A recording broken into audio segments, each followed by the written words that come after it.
ఓం గంగణపతే నమః. ఐం సరస్వత్యే నమః. శ్రీమాత్రే నమః. ద్రాం దత్తాత్రేయాయ నమః. ఓం నమః శివాయ శివాయ గురవే నమః.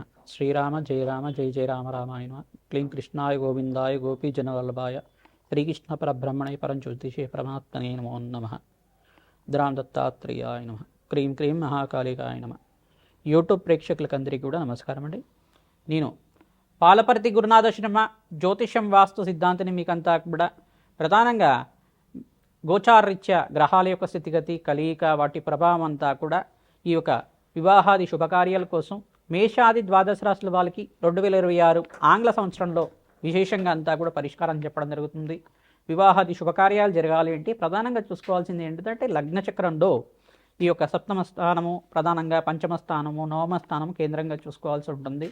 ప్రధానంగా వివాహ కారకులైన గ్రహాలంతా కూడా చూసుకుంటే సప్తమాధిపతి మరియు లగ్నానికి సప్తమాధిపతి యొక్కరంగా ఉండాలి. ప్రధానంగా చూసుకోవాలనుకుంటే కనుక జాతకరీత్యా ప్రధానమైన కారణాల వల్ల వివాహం ఆలస్యం అవుతుంటాయి. ప్రధానంగా మానవాళికి అంతా కూడా పూర్వజన్మలు చేసుకున్న పుణ్య ఫలితం వల్ల వివాహాది శుభకార్యాలు శీఘ్రంగా జరగడానికి ఆస్కారం ఉంటుంది. ప్రధానంగా చూసుకుంటే ప్రధానంగా ఈ యొక్క నవమ స్థానంలో కనుక రాహు సంచారం జరిగి ఉంటే దాన్ని పితృదోషం కారణం అంటారు. తర్వాత పంచమ స్థానంలో రాహు ఉంటే కనుక ఈ యొక్క కాలసర్ప దోషం అంటారు. ప్రధానంగా చూసుకుంటే కొన్ని అష్టమస్థాన దోషాలని చెప్పేసి మాంగళ్యక దోషాలని చెప్పేసి కొన్ని ప్రధానమైన దోషాలు అనేది ఉంటాయన్నమాట.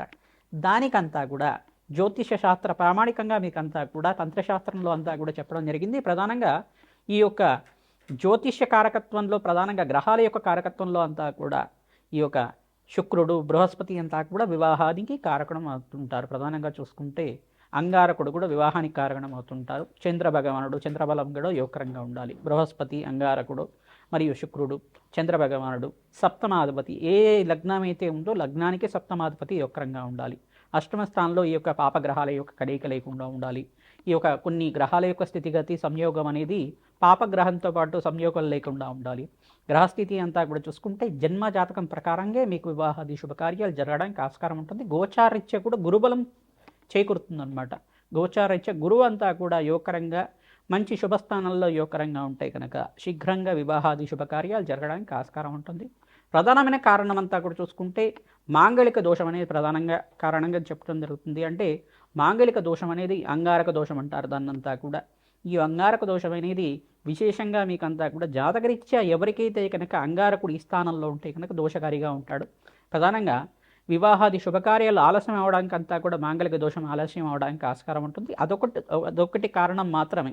అదొకటే కాకుండా పితృదోషము స్త్రీ శాపము పితృదోషం అనేది మాతృమూలకమైన పితృదోషం కానీ ప్రధానమైన దోషాలంతా కూడా ఉంటాయి. దీనికంతా కూడా కారణంగా చెప్పడం జరుగుతుంది. పూర్వజన్మ చేసుకున్న కర్మశేషానంతా కూడా అనుభవించే విధంగా ఉంటుంది. కావున కర్మఫలతాతన శనీశ్వరుడు అంతా కూడా మీకు ఆ కర్మదోషాన్ని నుంచి నివారణ అవ్వడానికి అవకాశం ఉంటుంది. ప్రధానంగా దానికి పరిష్కారాలు కూడా ఉంటాయి. ప్రధానంగా చూసుకుంటే శ్వేతర్క కళ్యాణం అని చెప్పేసి అంటారు, అర్క కళ్యాణం అని చెప్పేసి అంటారు. ప్రధానంగా చిల్లేడు చెట్టుకి కళ్యాణం చేయించడం అనేది ఉంటుంది. తర్వాత కుంభ వివాహం అని చెప్పేసి ఉంటుంది, అశ్వత్థనారాయణ కళ్యాణం అని చెప్పేసి ఉంటుంది. ఇటువంటి పరిహారాలంతా కూడా ఆచరించడం వల్ల శీఘ్రంగా మీకంతా కూడా వివాహాది శుభకార్యాలు జరగడానికి ఆస్కారం ఉంటుంది. మేషాది ద్వాదశ లగ్నాల జాతకులంతా కూడా మేషాది ద్వాదశ రాశుల జాతకులంతా కూడా ప్రధానంగా మీకు వివాహాది శుభకార్యాలు జరగాలి అంటే కనుక శీఘ్రంగా జరగాలి అంటే కనుక సుబ్రహ్మణ్య స్వామి కళ్యాణం అంతా కూడా ఆచరించడం వల్ల శీఘ్రంగా వివాహాది శుభకార్యాలు జరగడానికి ఆస్కారం ఉంటుంది. ప్రధానంగా జాతకరీత్యా ఉన్న దోషానికి ప్రబలంగా ఉందా లేదా చూసుకోవాలి. ఏ స్థానంలో దోషం అనేది ఉంది దానికంతా కూడా దోష స్థితి అంతా కూడా ఏ రకంగా ఉంది, యుతి అంతా కూడా ఏ రకంగా ఉంది, ఏ గ్రహాల యొక్క సంయోగం వల్ల ఈ యొక్క దోష ప్రామాణికం అంతా కూడా నిర్ధారణ అయింది అనేది జ్యోతిష సిద్ధాంతాలతోటి మీరంతా కూడా నిరూపణ చేసుకొని తత్పరిహారార్థం అంతా కూడా ఆచరించడం వల్ల శీఘ్రంగా వివాహాది శుభకార్యాలు జరగడానికి ఆస్కారం ఉంటుంది. ఈ యొక్క విశేషాలంతా కూడా ఈ ఎపిసోడ్లో చెప్పడం జరుగుతుంది. మేషాది ద్వాదశ రాశుల వాళ్ళు ప్రతినిత్యం కూడా గోమాత సేవ చేయండి. తద్వారా మీకంతా కూడా వివాహాది శుభకార్యాలు జరగడానికి ఆస్కారం ఉంటుంది. 2026లో మేషాది ద్వాదశ లగ్న జాతకులకి మేషాది ద్వాదశ రాశుల వాళ్ళకి ఎవరికైతే కనుక గురుబలం అంతా కూడా చేకూరుతుందో వాళ్ళకంతా కూడా శీఘ్రంగా వివాహాది శుభకార్యాలు జరగడానికి ఆస్కారం ఉంటుంది. అందరికీ కూడా వివాహాది శుభకార్యాలు జరగాలని చెప్పి ఆశీర్వాదం చేస్తూ జగన్మాత అనుగ్రహం వల్ల అతి శీఘ్రంగా వివాహాది శుభకార్యాలు జరగాలంటే ఎటువంటి పరిష్కారాలు ఆచరించాలో ఈ ఎపిసోడ్లో చెప్పడం జరుగుతుంది. వృశ్చిక రాశి వృశ్చిక లగ్న జాతకులకి గోచారరీత్యా 2026 ఆంగ్ల సంవత్సర ఫలితాల్లో భాగంగా వివాహాది శుభకార్యాలు జరగాలంటే ఎటువంటి పరిష్కారం ఆచరించాలి, మీకంతా కూడా గురుబలం ఏ రకంగా ఉంది విశ్లేషణ చేయడం జరుగుతుంది. ప్రధానంగా గురుబలం ఒకటే కాకుండా శుక్రుడు కూడా జాతకరీత్యా యొక్కరంగా ఉండాలి, గోచారరీత్యా కూడా యొక్కరంగా ఉండాలి. బృహస్పతి, శుక్రుడు, అంగారకుడు, రాశ్యాధిపతి అంతా కూడా అత్యంత శుభుడుగా ఉండాలి జాతకరీత్యా. అయితే ఈ జాతకరీత్యా ఉన్న దోషాలకంతా కూడా పరిష్కారం ఏ రకంగా చేస్తున్నారు, ఆ పరిష్కారం అయిందా లేదా అనేది జ్యోతిష్ సిద్ధాంతాలతో మీరు జాతకాన్ని అంతా కూడా విశ్లేషణ చేసుకుని మీరు పరిష్కారం ఆచరించడం వల్ల అతి శీఘ్రంగా కళ్యాణ యోగం అవడానికి ఆస్కారం ఉంటుంది. ఈ సంవత్సరంలో విశేషంగా మీకంతా కూడా బృహస్పతి ఉచ్చస్థానంలో మార్పు జరిగినప్పుడు ఈ యొక్క కర్కాటక రాశిలో ప్రవేశం చేసిన తర్వాత వివాహాది శుభకార్యాలు జరగడానికి ఆస్కారం ఉంటుంది. ప్రధానంగా చూసుకుంటే ఈ సంవత్సరం అంతా కూడా బృహస్పతి శుభుడుగా అత్యంత శుభుడుగా ఉండడానికి ఆస్కారం ఉంటుంది. ప్రధానంగా ఈ గోచారిత్య ఫలితాలు అనేది గోచారంలో గ్రహాల యొక్క సంయోగము మార్పు జరిగినప్పుడు మాత్రమే జరుగుతూ ఉంటుంది. జన్మ జాతకమే ప్రధానమైన జాతకంగా ఉంటుంది కావున దత్తాత్రేయ స్వామి ఆరాధన విశేషంగా చేసుకుంటూ ఉండాలి. సుబ్రహ్మణ్య స్వామి వారి ఆరాధన విశేషంగా చేసుకోవడం, 27 మంగళవారాల దాకా అభిషేకాలు చేయించడం వల్ల వివాహాది శుభకార్యాలు జరగడానికి ఆస్కారం ఉంటుంది. ప్రధానంగా చూసుకుంటే జన్మజాతకంలో ఉండే దోషాలకి పరిష్కారం అంతా కూడా ఆచరించాలి. జన్మజాతకమే ప్రధానమైన జాతకంగా ఉంటుంది. ప్రధానంగా పూర్వజన్మలో చేసుకున్న కర్మ సిద్ధాంతాన్ని ఈ జన్మలో అంతా కూడా పుణ్యంతో దేవతారాధనతో మీరంతా కూడా నివారణ ఆచరించడం వల్ల విశేషమైన ఫలితాలంతా కూడా పొందుతూ ఉంటారు.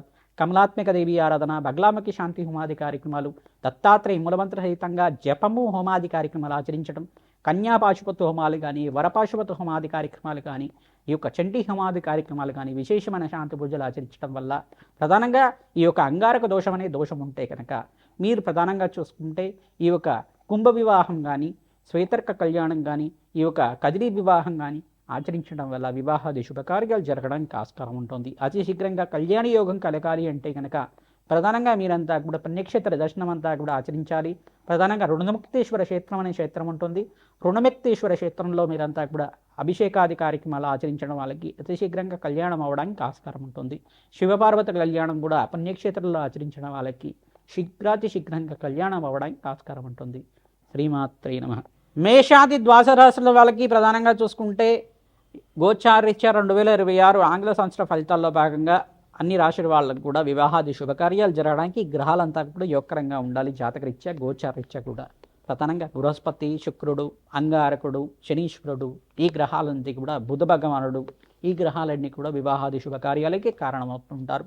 జన్మజాతక రీత్యా మీరంతా కూడా పరిష్కారం ఆచరిస్తూ ఉండాలి. ప్రధానంగా ప్రత్యంగరాదేవి హోమాది కార్యక్రమాలు కానీ, బగలాముఖి శాంతి పూజలు కానీ, కమలాత్మికాదేవి మూలమంత్ర సహితంగా జపము హోమాది కార్యక్రమాలు కానీ, శ్రీసూక్త పారాయణం అంతా కూడా మహాలక్ష్మీదేవి ప్రీతికరంగా జపము హోమాది కార్యక్రమాలు కానీ, తామర పూలతోటి శ్రీసూక్త విధానంగా కమలాత్మికాదేవి హోమాది కార్యక్రమాలు ఆచరించిన వాళ్ళకి అతి శీఘ్రంగా కళ్యాణ యోగం అవడానికి ఆస్కారం ఉంటుంది. కన్యాపాశుపత హోమము, వరపాశుపత హోమాలు, ఈ యొక్క మాంగళ్య దోషం అనే దోషం ఉంటాయి కనుక మాంగళ్య దోషం అనే దోషం ఉంటాయి కనుక ప్రధానంగా శ్వేతర్క కళ్యాణం కానీ, అశ్వత్థనారాయణ కళ్యాణం కానీ, కుంభ వివాహం కానీ, కదిరి వివాహం కానీ ఆచరించిన వాళ్ళకి అంగారక దోష నివారణ జరగడానికి ఆస్కారం ఉంటుంది. అంగారక దోషాన్ని అంతా కూడా ఏ రకంగా ఉంది, దానికి పరిష్కారం జరిగిందా లేదా, నివారణ అయిందా లేదా, జాతకాన్ని అంతా కూడా విశ్లేషణ చేసుకుంటేనే తెలుస్తుంది. తద్వారా వివాహాది శుభకార్యాలంతా కూడా ఇదొకటే ప్రామాణికంగా కాకుండా పితృదోషం కానీ, స్త్రీ దోషం కానీ అనేది, స్త్రీ శాపం కానీ అనేది ఉంటాయన్నమాట. ప్రధానంగా మాతృమూలకమైన పితృదోషం కానీ ఉంటుంది. ఈ దోషానికి పరిహారం అంతా కూడా ఆచరించిన వాళ్ళకి అతి శీఘ్రంగా కళ్యాణ యోగం అవడానికి ఆస్కారం ఉంటుంది. ప్రధానంగా ఈ గ్రహాలు 5 గ్రహాలు అత్యంత యోగకరంగా ఉండాలి జాతకరీత్యా. జన్మ జాతకమే ప్రధానమైన జాతకం ఉంటుంది. రాజశ్యామల యజ్ఞాతి క్రతులు ఆచరించిన వాళ్ళకి అతి శీఘ్రంగా కళ్యాణ యోగం అవడానికి ఆస్కారం ఉంటుంది. ప్రధానంగా దత్తాత్రేయ స్వామి వారి పుణ్యక్షేత్రాలు అంతా కూడా తరచుగా మీరంతా కూడా దర్శనం చేసుకుంటూ ఉండండి. అరటి పనులంతా కూడా నివేదన చేసి స్వామివారికి భక్తులకంతా కూడా పంచడం వల్ల అతి శీఘ్రంగా కళ్యాణ యోగం అవడానికి ఆస్కారం ఉంటుంది. గోమాత సేవ చేసిన వాళ్ళకు కూడా వివాహాది శుభకార్యాలు జరగడానికి ఆస్కారం ఉంటుంది. శివపార్వత కళ్యాణము, ప్రధానంగా సుబ్రహ్మణ్య స్వామి కళ్యాణం అంతా కూడా ఆచరించిన వాళ్ళకి అతి శీఘ్రంగా కళ్యాణ యోగం అవడానికి ఆస్కారం ఉంటుంది. సీతారాముల కళ్యాణం అంతా కూడా ఆచరించిన వాళ్ళకి అతి శీఘ్రంగా కళ్యాణ యోగం అవడానికి ఆస్కారం ఉంటుంది. శ్రీమాత్రే నమః. రామ్ దత్తాత్రేయాయ నమః.